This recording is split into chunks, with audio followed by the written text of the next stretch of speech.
guys, welcome to this new video. Today we're going to be talking about absolute value and also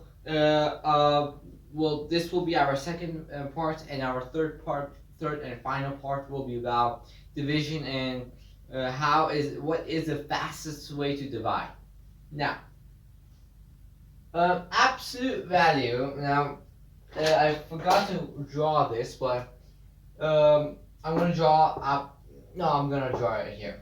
So, absolute value, it's when you have two basically lines between actually in the other sides of a number or any letter. It means absolute value. Now, what this means, it means that the distance between the number or the letter to zero. And when you have absolute value, which, for example, if x equals to negative x, so that means, no, I'm going to do this. If y equals to negative x, or y equals to x itself, now this is kind of wrong, but it's easier for me to make an example of it. So technically, in this case, no, I'm going to do this. So negative x and x here, this equals to negative x, which the negative x of this. So that means so technically, if you have a negative here, it multiplies by negative 1. So because it's a negative, and since this is positive, it just equals to x. Alright, so always remember, if you have a negative any negative number inside a absolute value, which is smaller than 0, you have to multiply that by by negative 1. And so after that, so this is negative x of this. So negative x times negative x equals to x, or x squared, but yeah.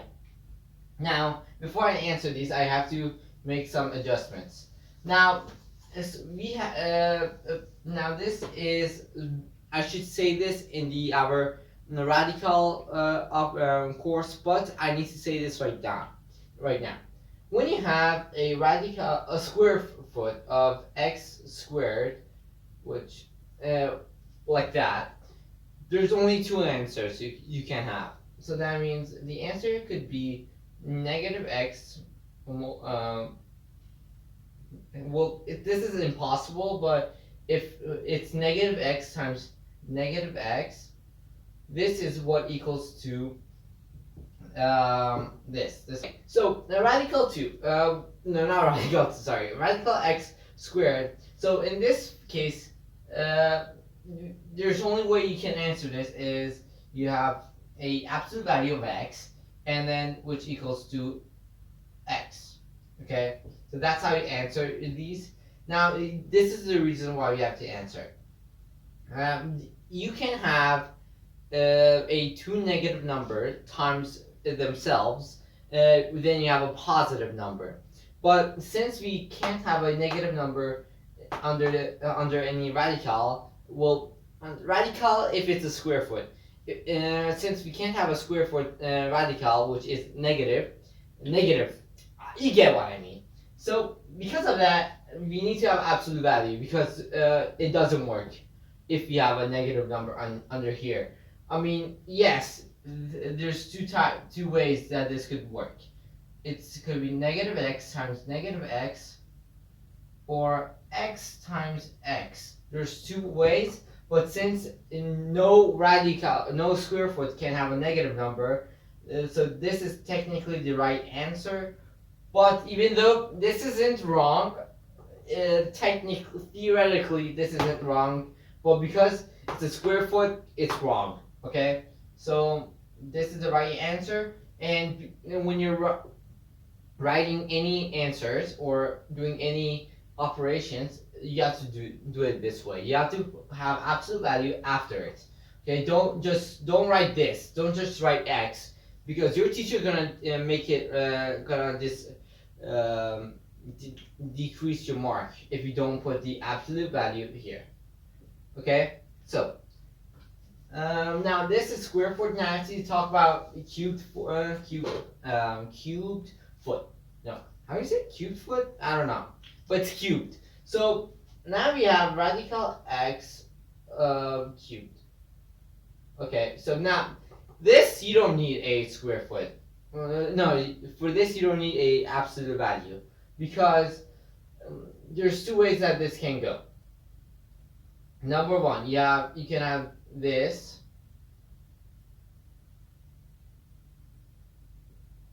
Okay, which equals to this technically, or you can have this.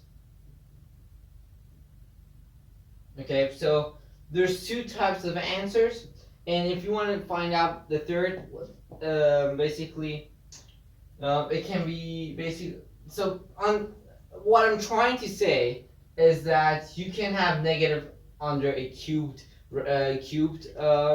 root, but for this but for a square foot you only need to have positive. For this it works both ways, so it has different answers. But for that for this so you have to just write this. That's all you can do. Okay. Now that's out of the shape. This was the most useless thing I had to say for real numbers. Even though right now what I said was our next course, so I technically said the first part of our next course, but it is what it is. Now, how do we do absolute value operations? First of all, I'm gonna do this one because I already did it. So but I'm gonna do this one because they're all connected. So radical 5 minus radical 7. So it's obvious that radical 7 is way smaller than 5, or way bigger than 5, and 5. So radical 5 is having a division. What? No, it's decreasing by radical 7, which is not correct. So what I said is that you multiply in cases which is smaller than 0, you have to multiply by -1. So because of that, right now what we will get in the answer will be radical. Let me do it the way so it's easier. So radical 5 plus radical 7. Oh wait, that's a Farsi 7. That's radical 7, which then means it's radical 7. Why am I writing Farsi? Radical 7 minus radical 5. Yeah, that's how it works. So in these cases, the bigger one goes here, or the smaller one goes here. For simple operations, I mean a fast way. My fast way is that, but if you want to understand way more, if the answer to this is a negative number, then you multiply it by 1. You multiply by -1, so then you don't multiply the answer by -1, which we will get to here. You'll multiply this whole thing by -1 to understand. Now, well that's now for this. This is what you guys need to do. So first of all, as I said, this will be a 2 negative radical 5. Wait, sorry. So this is what comes out of it. I forgot to put this. Okay, now in this case, radical 5 is bigger than 2. So what do we have here? Same thing. Same thing goes. Same material is for this. So same fairy tale.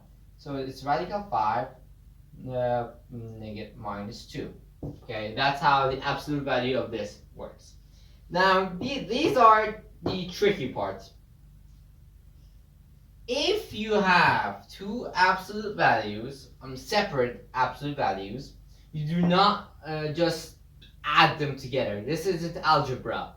We will talk about that algebra in our maybe next 2 courses, but this isn't it. We do not do this. This is wrong. So you do not write here. It's negative. It's